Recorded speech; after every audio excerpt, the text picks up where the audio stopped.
El libro del profeta Jeremías. Jeremías fue un sacerdote israelita que vivió y trabajó en Jerusalén durante las últimas décadas del Reino del Sur, Judá.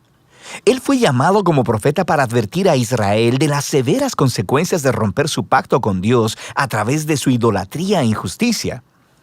Él incluso predijo que el imperio de Babilonia vendría como el siervo de Dios para traer este juicio sobre Israel, destruyendo a Jerusalén, llevando al pueblo al exilio.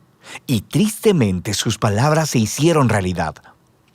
Jeremías vivió el asedio y la destrucción de Jerusalén y fue testigo personal del exilio. Ahora, este libro surgió de una manera muy interesante. El capítulo 36 nos dice que después de que Jeremías tenía 20 años predicando en Jerusalén, Dios lo llamó a reunir todos sus sermones, poemas y ensayos y a escribirlos. Lo cual Jeremías hizo empleando a un escriba llamado Baruch, quien escribió y compiló todo este material en un rollo. Ahora, Baruch también reunió muchas historias acerca de Jeremías y luego unió todas las piezas. Así que esta es la razón por la que el libro se lee como una antología, como una colección de colecciones. Todo ha sido ordenado para presentar a este profeta como un mensajero de la justicia y de la gracia de Dios. Así que el libro comienza con Dios llamando a Jeremías a ser un profeta, y se le da una doble vocación. Él será profeta a Israel, pero también a las naciones, y sus palabras arrancarán y derribarán, pero también edificarán y plantarán. En otras palabras, él acusará a Israel y le advertirá acerca del juicio venidero de Dios, pero también tiene un mensaje de esperanza para el futuro. Ahora, esta introducción resume perfectamente la primera gran sección, los capítulos del 1 al 24. Es una colección de los escritos de Jeremías antes del exilio. Y la idea central aquí es que Israel ha quebrantado el pacto con Dios y violado todos los términos del acuerdo que hicieron, el cual está escrito en la Torá. Y de muchas maneras, ellos adoptaron la adoración a toda clase de dioses cananeos, edificando santuarios a ídolos por toda la tierra. Y Jeremías desarrolló la metáfora de la idolatría como adulterio y utiliza el lenguaje de la prostitución, promiscuidad e infidelidad para describir cómo Israel le ha dado su lealtad a otros dioses. Jeremías también acusa repetidamente a los líderes de Israel, los sacerdotes, los reyes, los otros profetas, todos se han corrompido. Han abandonado la Torá y el pacto, lo cual ha producido un resultado trágico. Rampante injusticia social. El pueblo estaba aprovechándose de las personas más vulnerables de las comunidades israelitas, las viudas, los huérfanos, los inmigrantes, en clara violación a las leyes de la Torá. Y esto parecía no importarles a los líderes de Israel. Un lugar clásico en el que todas estas ideas se reúnen es el capítulo 7. Se le llama el Sermón del Templo de Jeremías. Los israelitas llegan al templo a adorar a su Dios como si todo estuviera bien. Pero fuera del templo están adorando a otros dioses.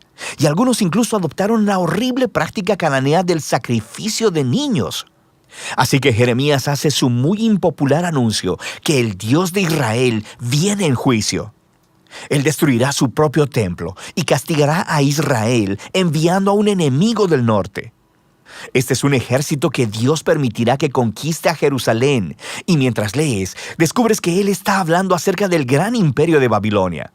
Y todo esto nos lleva a una transición en el capítulo 25. Israel no ha regresado a su Dios.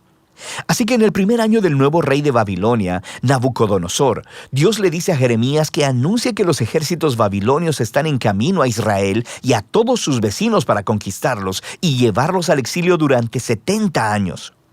Él compara a Babilonia con una copa de vino, llena hasta el borde con la justa ira de Dios, por toda la injusticia y la idolatría de Israel. Dios hará que Israel y las naciones beban de esta copa. Ahora, este capítulo es clave para el diseño del libro, porque todo lo que sigue se concentrará en el ataque venidero de Babilonia. Primero sobre Israel en los capítulos del 26 al 45, y luego sobre las otras naciones en los capítulos del 46 al 51. La sección acerca de Israel primero contenía historias de cómo Jeremías rogaba a Israel a arrepentirse, cómo les advertía hasta el último minuto, pero los líderes de Israel continúan rechazándolo. La sección concluye con una gran colección de historias acerca de cómo Jerusalén estaba siendo asediada y eventualmente destruida por Babilonia. y acerca de cómo Jeremías fue perseguido durante todo este tiempo y eventualmente secuestrado y llevado a Egipto en contra de su voluntad por un grupo de rebeldes israelitas. Ahora, justo aquí en el centro, en medio de todas estas oscuras historias de desastre y juicio, tenemos una colección de los mensajes de Jeremías para el futuro de Israel. Él retoma la predicción de Moisés, que después de que Israel hubiera quebrantado el pacto y llevado al exilio, lee Deuteronomio 30, Dios no abandonaría a su pueblo. Más bien, Él renovaría su pacto con ellos y transformaría sus corazones. Jeremías desarrolla esta promesa y dice que Dios un día escribiría las leyes de la Torá, no en piedra, sino en los corazones de su pueblo. Él sanará su rebelión para que ellos puedan un día verdaderamente amarlo y seguirlo completamente. Así que un día Israel regresará de vuelta a la tierra y el Mesías del linaje de David vendrá. Y en ese momento todas las naciones reconocerán al Dios de Israel como el Dios verdadero. Así que estos capítulos están mostrando que a pesar de la apostasía de Israel, Dios no permitirá que el pecado de Israel tenga la última palabra. Más bien, su propia fidelidad traerá el cumplimiento de sus promesas a pesar de todo.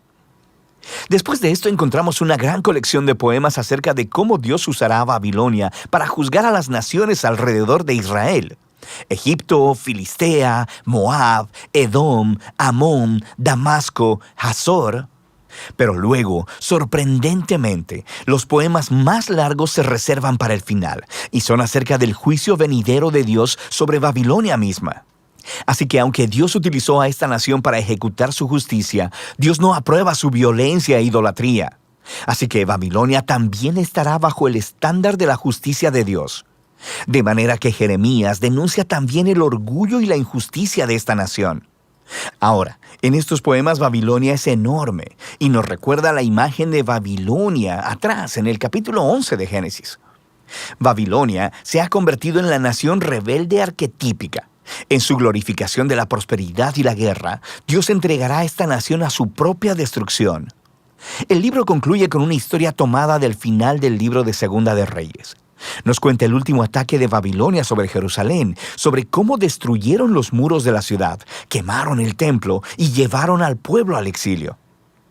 La historia muestra cómo se cumplieron las advertencias de juicio de Jeremías de los capítulos del 1 al 24. Pero luego, el capítulo termina con una breve historia acerca del rey israelita cautivo, Joaquín, el heredero del linaje de David. Y el rey de Babilonia lo libera de la prisión y le muestra su favor y le invita a comer en la mesa real por el resto de su vida. Y así es como termina el libro. Así que es un pequeño destello de esperanza y nos recuerda las promesas de esperanza de Jeremías en los capítulos 30 al 33. Dios no ha abandonado a su pueblo o la promesa de un rey venidero procedente del linaje de David. Así que, aunque este libro contiene una gran cantidad de advertencia y juicio, las últimas palabras concluyen con una nota de esperanza para el futuro. Y de eso trata el libro de Jeremías.